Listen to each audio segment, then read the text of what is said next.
And now we'll share the screen. And there we are.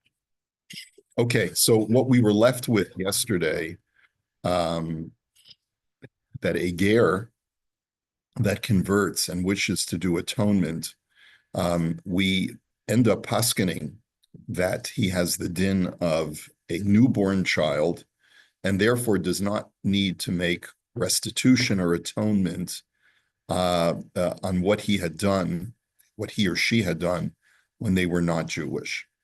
However, and this is the final psak of Rav Shraga, tzarich lahachzir gzeila be'en, if there's an object that you have that you know you stole or it illicitly came into your possession when you were a Gentile that is still intact, you have to return it. But if you had stolen cash, or if you had accepted interest as a Gentile, which was perfectly within your rights, then you don't, or you found a lost object, you didn't have a mitzvah back then, and therefore you don't have to return it.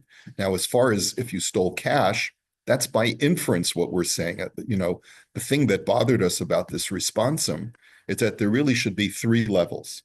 There should be the highest level of obligation is if you have, let's say you stole your friend's Mickey Mantle baseball card and it's on your mantelpiece, that you have to give back. If there was something that you weren't commanded to do financially, because the mitzvah only applies to Jews, that should be level 3. But what's level 2? Level 2 is, what if I stole cash from somebody? Mm-hmm. I embezzled money from the company that I was working for. It was a Jewish-owned company, and I embezzled money. That money is no longer be'en, it's no longer intact. It's already been spent or whatever. Or I bought a car with it or something like that. There, Rav Shraga is silent. And it's really a bit of a mystery why he's silent on that particular issue. It shouldn't really matter whether it was a Jewish company, right? Because there's no high law. That's true. That's true. I would agree with you. It's a Noahide law. So the question really becomes, why doesn't he comment on that middle category? There's probably some deliberateness there because he doesn't wish to outright paskin that you have to.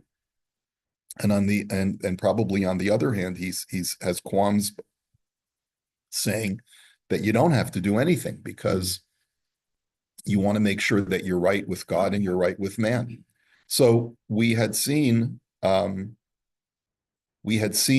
argument that the owner had Yeush, the person that I stole from has already given up hope, plus the fact that it's changed hands because I'm no longer the same person. So we said we would come back to this. Let's do the footnote over here, a footnote bet. That's one quick question. Yeah. About, this issue, because if you still have part of that loan is still outstanding, I presume that once he converts, you can no longer charge interest. Yeah, that would seem to be the case. Yeah, you can't take any further interest payments if the loan is still outstanding. It would seem that way. So anyway, he says, the Makor Baruch says, we still need to investigate further. He says, Dihine HaRambam Pasak, Shgoi Sharatzach Yisrael, O Shabo Aleshes Ish Yisrael, V'hitgayer Mikol Makom Chayav Mita Ayin Sham. Why did, if a ger, if a person converts, they become like a totally new human being, why then does the Rambam paskin that if a Gentile, before he converted, murdered somebody or committed adultery with a Jewish woman, then he gets the death penalty? Hare delo amrinin bazeh, shaharehu kikatan shenoladami. So there are, in certain respects, we do not say, at least according to this Rambam, that he's like a completely different person. V'im kain, mashma shuhu chayav la'asot tshuva al cheto af achar shehitgayer, which implies that he would have to do some kind of tshuva for the sin that he committed in his previous life, even after converting. Because obviously, look, we're not going to impose the death penalty today, right? But it still is indicative of the fact that there's some remnant of my past life, even after I convert to Judaism. So how do you reconcile that? He says, "Ve'efshar diyesh l'chalik da'afta legabe etzem ha'avera Amrinan daharehu kekatan shenolad dami v'nimchalo al oto avon ve'enot tzarich lasot tshuva aleha achar she'itkayer. So he says, on the one hand, as far as the sin is concerned, we say that you are like a newborn child. You've been forgiven for that sin, and you don't need to do tshuva after you convert. Mikol makom, nonetheless, akati gufo chayav mitat beitin aloto avon. But you have the same, you're wearing the same body. In other words, his argument is like this. I have a new soul, so I'm like a new person. But the body that I'm wearing, that my new soul is wearing, is the same body that I had when I was a different soul, when I was a non-Jew. Ve'ein b'koach hagerut lahafkia et hachiyuv mita shabo. It's a very interesting analysis. There's no, the conversion only swaps your soul. It doesn't swap your body. And since your body is the same body, and the body was marked with the death penalty, we can't change that. So, v'chein ayin od. So in other words, you don't have to do tshuva because it's a new soul. And the soul is the one that is the volitional aspect of yourself that caused you to sin. Your body happens to be a victim of the soul that previously occupied the body. So the body is an innocent bystander who has to pay the penalty for what the previous soul did. And now that you're wearing your new entity is wearing the old body, the body still has to be executed in Beis Din if there was a Sanhedrin. But as far as your need to do tshuva, you're not responsible what your old self did because it was a totally different soul. Maybe the soul gets resurrected into a new body subsequently, and then that's how that body sort of benefits from the conversion. The soul, I mean. The soul benefits from the conversion by getting placed into a new body subsequently after this one is killed. What do you mean, reincarnation? Yeah. We don't, the Rambam didn't believe in reincarnation. So you're trying to find something. Okay. Okay. I don't know what you're trying to find, but maybe, yeah, okay. All right. Why would they convert a murder? That's a good question too. It's an interesting question. There's a shaila that has to do with Purim, which is, can an Amalekite convert to Judaism? And the Rambam paskins that he can. And there's a lot of Torah about that. I gave a shir last Erev Purim, or the week before Purim, I gave a shir, do we accept converts from the Amalekites? Someone told me that there's a series now on Amazon about King David. Has anyone watched it? I just watched, when I was exercising yesterday, I said, let me see how they portray it. Like, I was with hesitation. So I put it on, and the opening episode is the story with Agag, the king of the Amalekites, and how King Saul made this fatal error of letting Agag stay alive. And it's fascinating how they portray King Agag as this sorcerer cannibal who's a blood drinker. In other words, they make him into this like subhuman creature. Okay.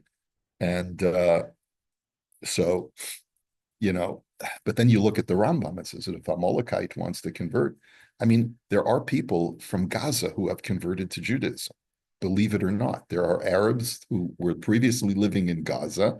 I saw a YouTube video about an Arab who grew up in Gaza and is now a full-fledged Orthodox from Yid.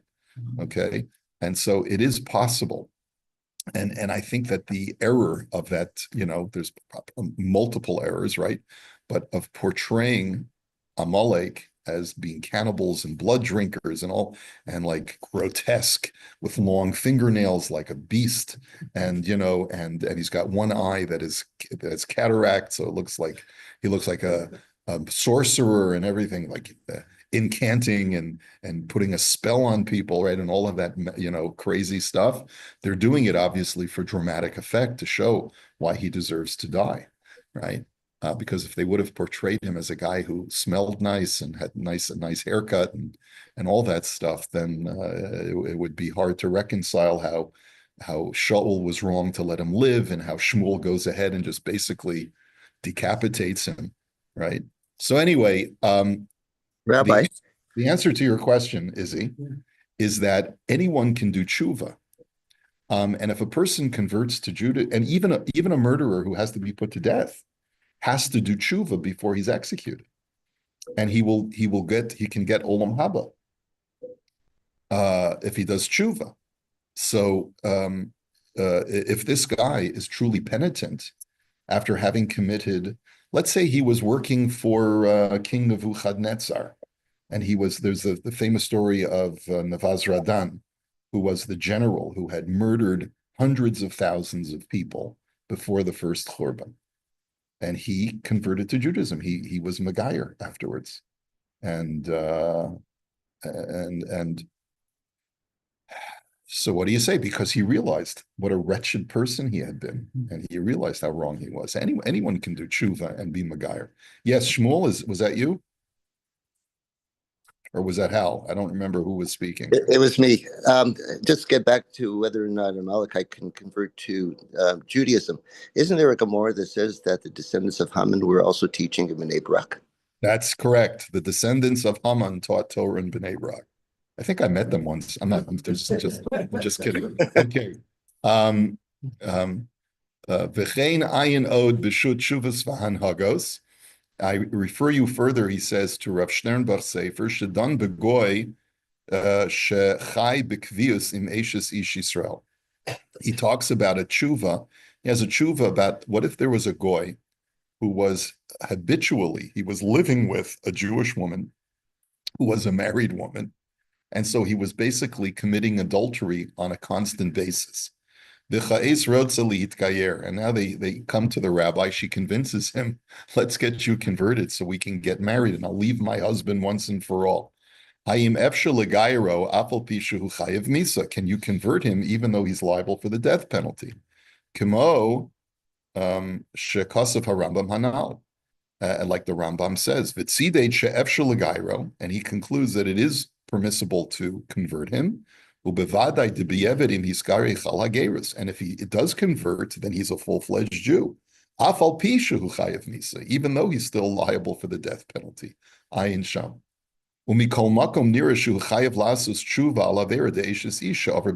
But obviously he has to do tshuva.